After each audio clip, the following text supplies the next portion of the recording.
Konnichiwa, yokoso, irashaimase. Bref, bonjour à toutes et à tous et bienvenue dans cette 63e vidéo. Et aujourd'hui, on se dirige dans la région de Tohoku avec la visite du château de Yamagata dans la ville du même nom. Ce château n'est pas le plus connu de la région, mais il a constitué une place forte importante, notamment au début de la période Edo. Le site, très agréable à visiter, propose plusieurs bâtiments reconstruits en bois fidèles aux structures d'origine. Mais avant de commencer la visite, voici un résumé de son histoire. Le château de Yamagata a été fondé en 1356 par Shiba Kaneyori, un samouraï influent de l'époque Muromachi. À cette époque, il ne s'agissait pas encore d'un château au sens moderne, mais d'un fort défensif assez rudimentaire. Entre 1394 et 1428, les fils et vassaux du clan Mogami furent répartis dans différentes régions du domaine, formant ce que l'on appelait les 48 forteresses de Mogami. On passe ensuite entre 1592 et 1615 où le château est agrandi et modernisé par Mogami Yoshiaki qui fait construire 3 enceintes successives ainsi que de profondes douves. À son apogée, le château de Yamagata devient l'un des sites les plus vastes et imposants du nord du Japon. En 1600, grâce à ses exploits militaires, Mogami Yoshiaki reçoit une importante augmentation de fief, devenant ainsi un seigneur féodal de premier rang. C'est l'apogée du clan Mogami et du château de Yamagata. En 1622, son successeur, Mogami Yoshitoshi, est dépossédé de ses terres en raison de conflits internes entre ses vassaux. C'est alors Torei Tadamasa qui prend alors le contrôle du château. Il décède en 1628, l'année même où s'achève la rénovation du château. En 1636, c'est Hoshina Masayuki qui prend possession des lieux. Mais en 1644, c'est Matsudaira Naomoto, petit-fils de Tokugawa Ieyasu, qui devient à son tour seigneur du château. On passe un siècle plus tard, en 1746, où le château est toujours sous le contrôle du clan Matsudaira, et en 1767, une nouvelle porte est construite dans la deuxième enceinte, ainsi qu'un nouveau palais de résidence dans la troisième enceinte. Mais comme la plupart des châteaux japonais, celui de Yamagata est abandonné et démantelé en 1870. En 1949, le site devient le parc Kajo et est ouvert au public. Depuis, plusieurs éléments du château ont été reconstruits. En 1991, nous avons la reconstruction de la porte principale est de la deuxième enceinte, fidèle à l'original. En 2006, c'est autour du pont et de sa porte qui gardent l'entrée de l'enceinte principale. Et en 2014, ce sont les murs en terre et la porte Koraemon de la forme Masugata à l'entrée de l'enceinte principale qui ont le droit à une reconstruction. Aussi, des fouilles archéologiques et des reconstructions sont actuellement en cours dans la première et deuxième enceinte. Enfin, le site est particulièrement prisé au printemps pour ses superbes cerisiers en fleurs. Sur ce, je vous laisse avec les visites du château. Et on se retrouve donc au château de Yamagata cette fois-ci, tôt le matin et dans le brouillard, ambiance assez particulière. Donc voilà, là nous sommes dans l'entrée est principale, donc qui a été refaite intégralement en bois dans les années 2000. Donc on voit bien les yagulas de chaque côté, à droite et à gauche, et au milieu ici, la porte de type Koraemon, et donc que l'on va traverser. A priori ici, un des meilleurs châteaux de la région de Tohoku, d'après ce que j'ai pu lire. Ici une très belle Koraemon refaite intégralement en bois comme à l'origine. Et pour ceux qui suivent la chaîne et qui ont vu aussi la vidéo sur les portes du Japon, donc ici on a un magnifique exemple de porte de type Masugata, c'est-à-dire donc en forme de boîte, avec la Koraemon en entrée, donc la petite porte en entrée. Puis donc tout autour, la boîte, on est entouré de murs en pierre ici. Et là donc on a la grosse porte, la Yagulamon, donc la porte de type Yagula, pour couronner le tout. Donc là on est vraiment encerclé. C'est cette configuration qu'on nomme la porte de type Masugata. Donc la petite porte Koraemon et on est entouré dans cette boîte. Là, voilà. Donc une fois qu'on est là, l'ennemi fait un petit peu ce qu'il veut de nous. Voilà, donc on va passer sous la porte de type Yagula. Donc elle aussi, refaite intégralement en bois, et d'ailleurs très très bien refaite. Avec les filets anti-pigeons, qui ne sont pas d'origine évidemment. Et voilà donc, une entrée de type Masugata ici. Très très bon exemple. Et après on a un magnifique parc, avec d'autres constructions au milieu aussi. Et donc ici on se trouve à la porte sud, donc là c'est une ruine de porte seulement. Ils n'ont pas encore refait les bâtiments dessus, mais on peut imaginer que là il y avait des yagulas, donc des tourelles de coin, et puis là ici certainement une porte de type yagula qui traverse de gauche à droite pour protéger l'entrée. Donc là on voit très bien la forme d'origine de la porte, avec certainement au moins 2 Yagula qui devaient protéger l'entrée du site ici. Donc voilà, c'est la porte sud. Et donc ici, dans l'angle sud-est du château, enfin de la deuxième enceinte pour être plus précis, on trouve donc ce socle pour une Yagula qui s'appelait la Hitsuji Saru Yagula ici. Donc voilà une ruine bon, plutôt bien conservée, mais il manque le bâtiment. C'est un peu dommage, mais au moins on voit bien que dans ce coin-là aussi, il y avait de la défense. Ouais, on se retrouve ici à la porte ouest. Donc encore une fois une ruine de porte ici. Mais on voit bien l'enchevêtrement, le double virage à 90 degrés que cela faisait pour ralentir l'ennemi et stopper la progression. Alors là ici aussi j'imagine qu'il fallait imaginer une porte de type Yagula qui connectait la droite et la gauche ici. Certainement une toite de coin derrière là. Mais ça donne une bonne idée de comment était fait la porte à la base. Et donc avant ça, juste avant la porte, donc là on a... Bon le pont lui il était refait en béton, mais on voit bien les douves. Alors je vous ai pas filmé toutes les douves, hein, mais bon en gros ça fait... Voilà, c'est le genre de douves qu'on trouve tout autour du château, enfin tout autour de la deuxième enceinte. Donc des douves plutôt bien faites, très claires, hein, là on les identifie clairement. Et puis voilà la porte pour rentrer. Donc là la porte, ouais, quand on essayait d'envahir le château, j'imagine que ça ne devait pas être le meilleur passage pour entrer. Voilà, donc là on se balade un peu sur les bords de la deuxième enceinte. Et on voit d'ailleurs qu'il y a plusieurs endroits, alors je vous les filme pas tous, hein, mais il y a des travaux de fouilles où visiblement là ils ont trouvé des bases d'anciens murs en pierre. Donc il y a pas mal d'endroits sur le site comme ça où il y a des fouilles, ils essaient de trouver des restes de l'ancien château, et c'est plutôt bon à savoir que le site est actif et que peut-être que dans le futur de nouvelles choses seront mises à jour et seront construites également.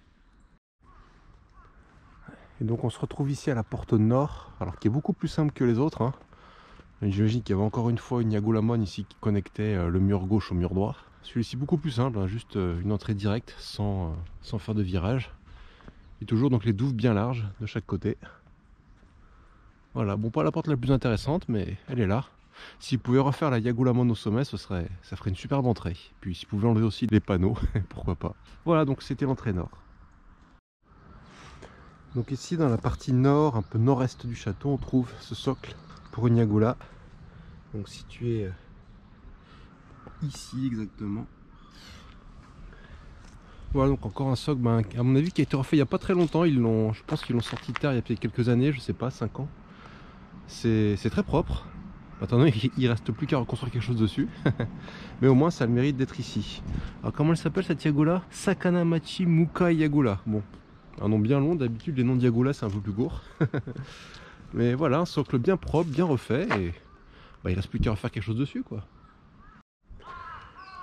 Et encore un socle pour une tourette Yagula ici, donc là on est vraiment dans l'angle nord-est, dans l'angle du château. Donc ici c'est la Ushitola Yagula que l'on retrouve ici. Donc ils ont vraiment fait encore ici un socle bien propre. Très beau socle pour une Yagula, encore une fois à reconstruire peut-être dans le futur, mais bon, en général ce sont des choses qui coûtent assez cher, donc déjà ils font la base et ils voient après j'imagine. Et voilà, socle très propre, très agréable à voir. Et donc là il nous montre qu'ici en fait avant il y avait un mur protecteur avec des fentes donc pour tirer sur les assaillants qui arrivaient via le pont principal ici sur la porte qu'on a vue au tout début. Donc la porte principale est de la deuxième enceinte. Donc on voit en face là, on a le pont avec la Yagula ici sur la droite. Bon c'est un peu caché par les arbres. Mais l'idée c'était que quand l'ennemi arrivait par le pont, on pouvait le canarder depuis ici. Donc ici il fallait imaginer qu'il y avait un mur protecteur. Et ici on pouvait donc canarder les ennemis bien au chaud, bien à l'abri j'ai envie de dire. Donc ici donc on se retrouve à l'entrée de l'enceinte principale, donc le Honmaru, dont la porte de type Kolaimon a été refaite dans les années 2000. Alors pour l'instant c'est fermé, hein, ça ouvre qu'à 9h30. Mais l'idée c'est que voilà, la porte ressemble à ça. Alors de nos jours il n'y a que cette partie là qui est refaite, celle-ci n'est pas encore refaite, donc la partie Yagulamon n'est pas encore construite, mais on a bien la Kolaimon sur la droite. Vous reconnaissez la forme encore une fois, c'est la forme Masugata, donc avec la Kolaimon, la Yagulamon et la forme en boîte ici. Donc voilà le type d'entrée privilégié pendant la période Edo pour avoir une bonne défense. Donc on retrouve ça ici. Alors il manque la Yagulamon sur la droite, mais on a bien la Kolaimon ici sur la gauche. Donc les murs, la porte, tout ça, donc ça a été refait en bois hein, comme à l'origine avec les techniques de l'époque. Donc une très belle reconstruction pour ce château. Vivement que la Yagulamon soit également refaite.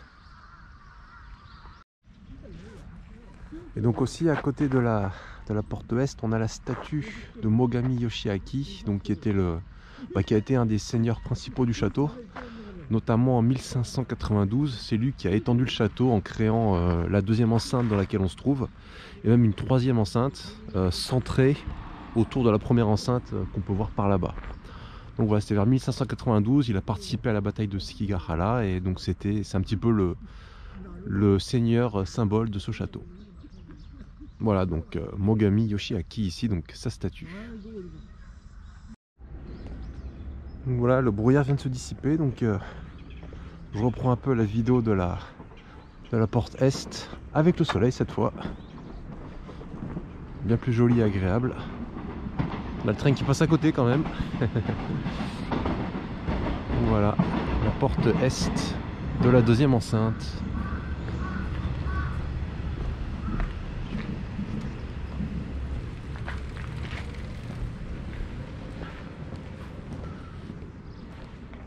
On voit bien l'ombre de la porte Kolaimon là. Voilà, donc là on est dans la boîte. La Yagulamon.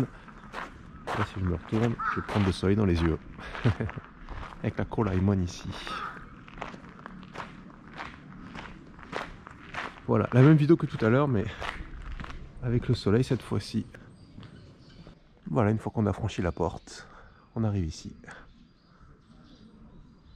Très très jolie porte, hein, donc refaite en 1991, je le rappelle. Donc ça y est, la porte d'entrée de l'enceinte principale, donc le Honmaru, est ouverte. Donc pour info, la reconstruction n'a pas été faite en une seule fois. L'Ishigaki, donc le mur en pierre que vous voyez là, date de 2003. Le pont, lui, donc sur lequel on marche là, date de 2005. Et la porte, elle, a été refaite en 2014, donc une dizaine d'années après. Et là, la Yagulamon dont je vous parlais tout à l'heure, qui n'a pas été reconstruite, en fait, ils cherchent des gens qui ont des anciennes photos pour la reconstruire comme à l'origine. Donc visiblement, c'est planifié, mais ils n'ont pas assez de documents pour la faire comme il faut. Donc là aussi, une porte en forme Masugata. Alors en fait, j'ai trouvé une carte dans un des musées. Bon, j'ai pas le droit de la prendre en photo. En fait, toutes les portes d'entrée de ce château sont de type Masugata. Donc comme ça, avec la Kolaimon en entrée et la Yagulamon ici, avec le tout, avec la boîte, comme ça. Donc toutes les portes du château sont comme ça. Enfin, les ruines des portes nord, sud et ouest qu'on a vues, c'était aussi des types Masugata comme ça en fait. Donc un château vraiment très bien fait. Vivement que les reconstructions continuent. Ouais, donc là on pénètre dans le Honmaru, donc dans l'enceinte principale. Donc ce qui est intéressant ici, c'est qu'on voit que bon, il y a le coin qui a été renforcé avec un mur en pierre, mais là on a des digantaires en fait qui entourent tout le Honmaru ici. Alors ce qu'il faut savoir, c'est qu'avant 1592, en fait le château il ne faisait que la taille du Honmaru. Donc c'était pas un château très grand, et en 1592, donc c'est le fameux Mogami Yoshiaki qui a agrandi le château, qui depuis cette taille du Honmaru a aussi créé donc les deuxièmes enceintes, le Ninomaru, et la troisième enceinte, le Sannomaru. Et là maintenant il faut s'imaginer qu'au milieu de cette belle végétation, on avait en fait le Goten, donc le palais de résidence de la première enceinte. Et voilà, là il faut imaginer qu'en fait à la place on avait un Goten comme à celui de Nagoya ou au Nijojo de Kyoto, le même genre de bâtiment. Donc le palais de résidence était au milieu de cette faune et de cette flore bien garnie. Voilà, donc là on voit très bien la séparation entre l'enceinte principale, le Honmaru à gauche, et le Ninomaru, donc la deuxième enceinte à droite, et au fond la porte que vient de traverser, donc la porte Masugata avec uniquement la porte Kolaimon ici. Donc on voit bien la séparation ici avec les gros murs en terre, avec les grosses digues en terre comme ça. Donc voilà, là on se trouve dans la Yagulamon donc de l'entrée est, donc de la deuxième enceinte. Là ils nous montrent plusieurs cartes, plusieurs anciennes cartes du château. Bon, on va pas toutes les passer en détail, mais ils ont des bons documents ici. Ah ouais, c'est chaque carte de il y a 290 ans, il y a 260 ans, ouais, donc tous tous les siècles, tous les trentenaires. Une carte différente. Là aussi, bon, on voit que c'est un peu toujours la même chose, hein, c'est l'enceinte principale, la deuxième enceinte et la troisième enceinte. C'est un peu toujours la même forme. Et voilà, des beaux documents. Donc voilà, ça c'est la première partie de la Yagolama, donc refaite en bois hein, en 1991. Et ici la deuxième partie. Voilà, très jolie, les différentes poutres apparentes, très très jolies. Après il nous montre ici comment ils ont refait le bâtiment. Comment est-ce que c'était fait à l'époque dans les murs avec les différents enchevêtrements de bambou. Voilà. La partie des tuiles, le Shachihoko en bas. Ici la toiture, le bâtiment en soi, et là juste sous le toit ici. On peut jouer au... Comment ça s'appelle là? C'est des kalta ici. On peut jouer au kalta. Bon, le problème c'est que je suis tout seul, donc personne pour jouer avec moi. Et je suis un petit peu pressé, donc pour une autre fois. Et voilà, c'est ce qu'il fallait voir et savoir à propos du château de Yamagata. Ce n'est pas le site le plus intéressant du Japon, mais pour les fans de châteaux, c'est quand même un site important à aller visiter. J'espère que le tout vous aura plu, et comme d'habitude, encore une fois, merci à celles et ceux qui sont arrivés jusqu'ici. Pour soutenir la chaîne, comme d'habitude, les 3 classiques, le pouce bleu, le commentaire et l'abonnement si ce n'est pas déjà fait. Un grand merci à toutes et à tous pour votre soutien. Je vous dis à la prochaine, sur ce, Wokini!